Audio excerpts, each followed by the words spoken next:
నువ్వు ఊరుకోవే, మన పిల్లలకి హైదరాబాద్ కొత్తగానే తిరిగి వచ్చేస్తారులేవే. ఊరుకోవే, ఊరుకోమ్మా. పోలీస్ స్టేషన్కి వెళ్ళి కంప్లైంట్ ఇద్దాం. జ్యోతి, వాళ్ళ రూమ్ నంబర్ ఎంత?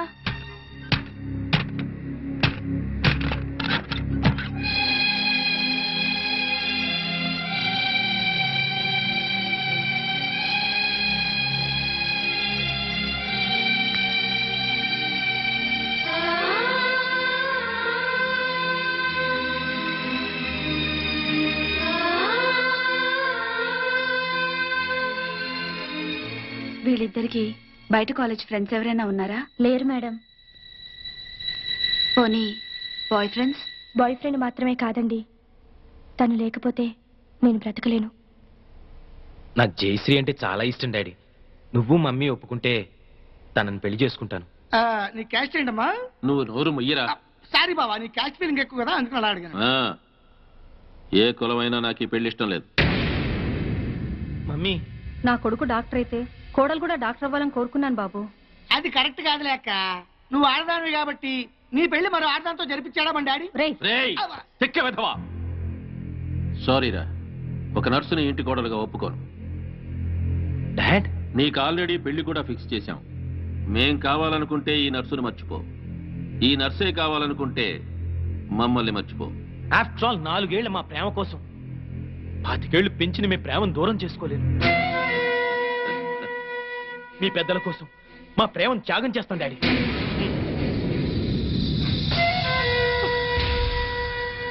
ఎస్ జయ, మనకు ప్రేమించే మనసే కాదు, త్యాగం చేసే గుండె కూడా ఉందని రుజువు చేద్దాం. అన్నీళ్ళ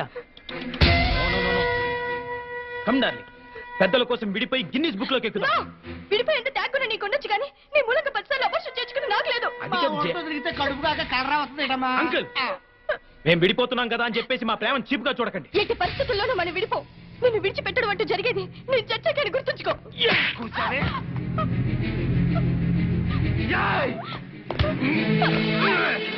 నన్ను బెదిరిస్తావా? నన్ను బ్లాక్ మెయిల్ చేస్తావే? నిన్ను ఎలాగే బ్లాక్ మెయిల్ చేస్తావా? బెదిరిస్తావా నన్ను?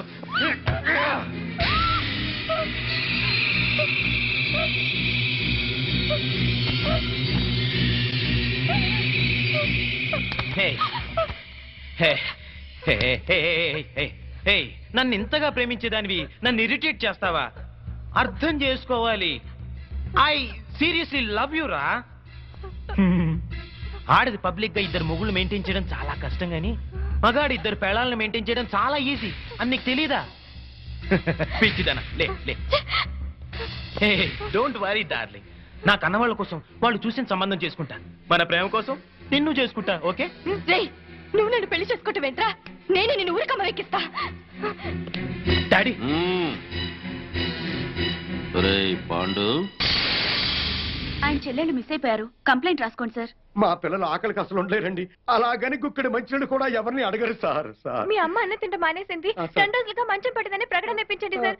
ఎక్కడ ఉన్న పిల్లలు పరిగెత్తుకుంటూ వచ్చేస్తారు. ఓకే ఓకే, మీరెవరో కంగారు పడకండి. అన్ని స్టేషన్స్ కి ఇన్ఫార్మ్ చేసి ఎంక్వైరీ చేయిస్తాను. రఘు. Yes sir.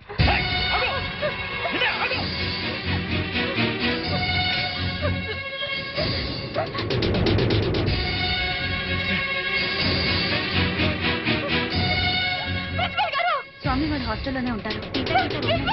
అవును.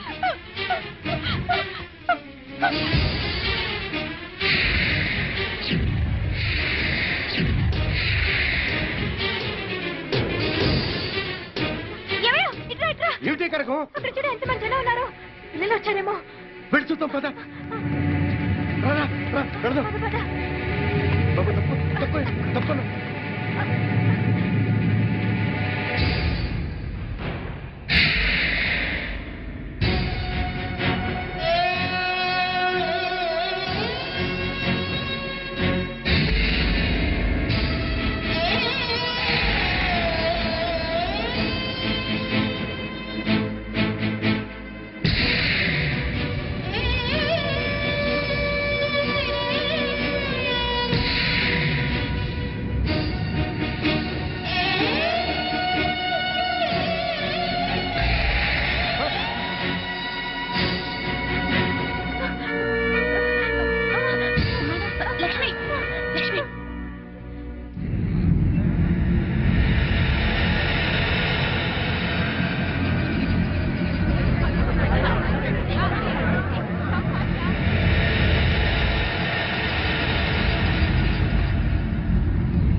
గీత అమ్మా గీత మెరొచ్చడమ్మా మెరొచ్చడమ్మా ఒక్కసారి చూడండి అమ్మా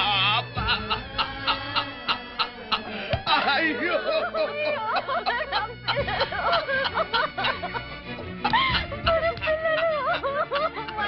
అయ్యో అమ్మా గీత అమ్మా గీత మీ అమ్మొచ్చింది ఒక్కసారి చూడండి అమ్మా ఒక్కసారి ఎంత చేసింది అయ్యో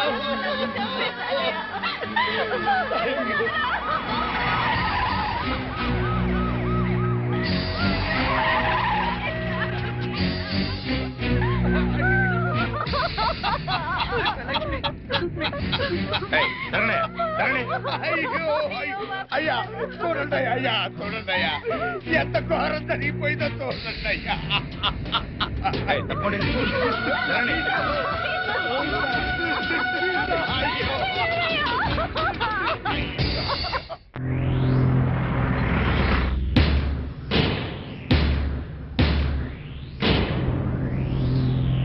సార్ సీత గీత అనే మెడికల్ కాలేజీ స్టూడెంట్స్ హత్య చేయబడ్డారని నా క్లయింట్ ఆనంద్ అతని తండ్రి Koteswararao state club owner Bapineedu గారు ఇంకా ఎవరో ఊరు పేరు తెలియని టాక్సీ డ్రైవర్ కలిసి ఈ హత్యలు చేశారని సిస్టర్ జయశ్రీ గారు సాక్ష్యం చెప్పడానికి వచ్చారు.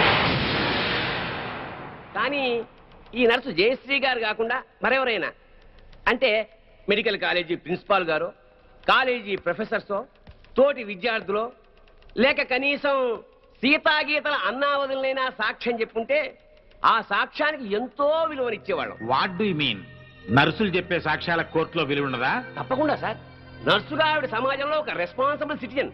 కానీ సదరు జయశ్రీ గారు నా క్లయింట్ ఆనంద్కు ప్రియురాలే. జయశ్రీ గారు, మీరు మెడికల్ కాలేజీ స్టూడెంట్ ఆనంద్ని ప్రేమించారా? గంగిరెద్దులా తలూపుతేలా సమాధానం చెప్పండి. ప్రేమించాను మరి ఆనంద్ మిమ్మల్ని ప్రేమించాడా? అనే చెప్పాడు. అని చెప్పిన ఆనంద్ మిమ్మల్ని తన తల్లిదండ్రుల దగ్గరికి తీసుకెళ్లి మీ ప్రేమ గురించి చెప్పాడా? చెప్పాడు. మీ మీద ప్రేమ లేకపోతే వాళ్ళ దగ్గరికి తీసుకెళ్ళాడు కదా. సో ఆనంద్ మిమ్మల్ని సిన్సియర్ గా ప్రేమించాడు. ఆనంద్ తల్లిదండ్రులు ఏమన్నారు? మా పెళ్లికి ఒప్పుకోలేదు. సార్, ఒక పెద్దింట్లో పుట్టిన ఒక్కగానొక్క కొడుకు ఒక పెద్దింటి అమ్మాయినే పెళ్లి చేసుకోవాలనే సగటు తల్లిదండ్రుల స్వార్థంతో ఆనంద్ తల్లిదండ్రులు ఈ పెళ్లికి ఒప్పుకోలేదు. 3 ఏళ్ల వీళ్ల ప్రేమ కన్నా 25 ఏళ్ల తల్లిదండ్రుల ప్రేమ గొప్పదని ఫీల్ అయ్యి మన ప్రేమని త్యాగం చేద్దామని చెప్పాడు సార్ ఆనంద్. చెప్పాడా జయశ్రీ గారు? చెప్పాడు. వీళ్ళ ప్రేమ గురించి పెళ్లి గురించి కాదండి ఈ case. Here is the point sir. నా క్లయింట్ ఆనంద్కి ఒక గొప్పింటి అమ్మాయితో పెళ్లి ఫిక్స్ అయింది. So what? తనకు దక్కని ఆనంద్ ఇంకెవరికి దక్కకూడదన్న చీప్ ఫీలింగ్ తో ఏ సంబంధము లేని ఈ దంట హత్యల కేసుని నా క్లయింట్స్ మీద రుద్దాలని చూస్తోంది సార్ ఈ జయశ్రీ. అంత అబద్ధం సార్. నిజం నిజం నిజం. అంత ఖచ్చితంగా ఎలా చెప్పగలరు? అంత గట్టి సాక్ష్యాధారాలు ఉన్నాయి కాబట్టి సార్, మీరు అనుమతిస్తే కొన్ని ఇంపార్టెంట్ విట్నెస్ మీ ముందు ఉంచుతాను. ఎస్.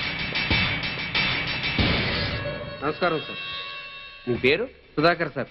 ఏం చేస్తుంటావు? స్టేట్ క్లబ్ లో మేనేజర్ గా పనిచేస్తున్నాను సార్. సరే, ఈ కేసు విషయంలో నీకు తెలిసింది జడ్జి గారికి చెప్పు.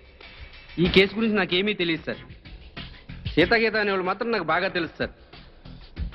ఎలా తెలుసు? ప్రతిరోజు మా క్లబ్కి డిస్కో తక్కువ వస్తుంటారు సార్. నిజంగా మా క్లబ్కి వాళ్ళు పెద్ద అట్రాక్షన్ సార్.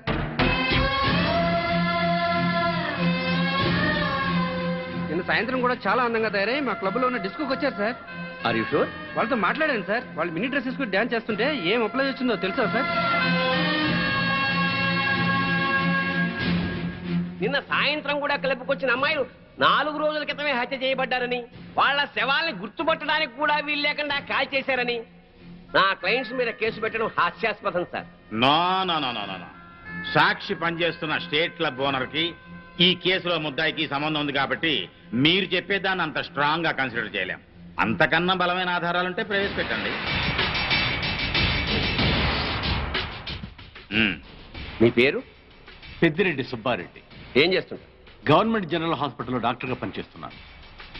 ఈ పోస్ట్ మార్టం చేసింది మీరేనా? నేనేనండి. ఆ బాడీస్ మెడికల్ కాలేజ్ స్టూడెంట్ సీతాగీతలవే కదా? కాదు సార్. సీతాగీతల వయసు 18 సంవత్సరాలని తెలుస్తుంది సార్. పోస్ట్ మార్టం రిపోర్టు ప్రకారం 35 ఏళ్ళు ఉంటుంది సార్. సో ఈ డెడ్ బాడీస్ వాళ్ళవి అయ్యే అవకాశమే లేదు సార్.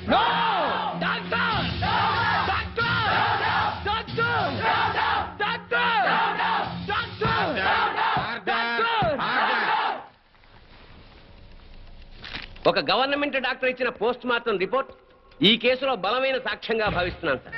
పరిశీలించండి.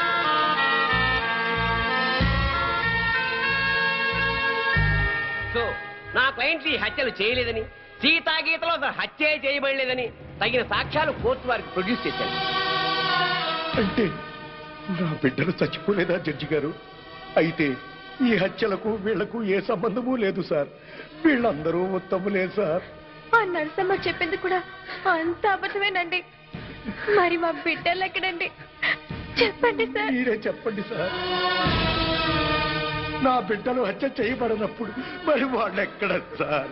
మా పిల్లలకి ఇతనికి సంబంధం లేనప్పుడు పుట్టినరోజు పండుగ ఎందుకు చేయాలండి? బోర్ల మీద పేర్లు ఎందుకు రాయాలండి? వేలకు వేల ఖర్చు ఎందుకు చేయాలి? అయినా అతనికి మా పిల్లల మీద కన్ను లేదు.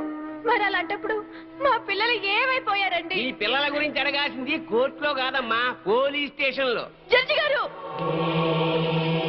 సార్, అతను నన్ను పెళ్లి చేసుకుంటానని నమ్మించి మోసం చేశాడు. నేను చనిపోయిన దాన్నే, కానీ నాకు మనసుంది సార్. నా మాట నమ్మండి సార్. ఈ దుర్మార్గులే సార్ సీతగీతల్ని చెప్పేశారు. అది దారుణంగా చెప్పేశారు సార్. 4 ముక్కలు ఎమోషనల్ గా మాట్లాడి 4 చుక్కలు కన్నీళ్లు కాచేస్తేనే అన్యాయం న్యాయమైపోదమ్మా. కోర్టుకు కావాల్సింది సాక్ష్యాలు, కన్నీళ్లు కావు. కన్నీళ్లు కాచేస్తేనే నిజాలైపోతే మా వాళ్ళు గారుస్తారు కన్నీళ్ళు. చెప్పండి అయ్యా. చాలు.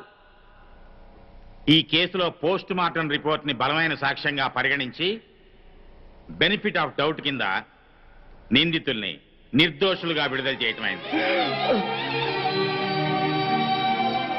అలాగే సీతా గీత ఎక్కడున్నారో వెంటనే వెతికి పట్టుకోవాల్సిందిగా పోలీస్ డిపార్ట్మెంట్ కి ఆదేశాలు జారీ చేయటమైంది. లేదు, అన్యాయం, అక్రమం, దారుణం, లేదు,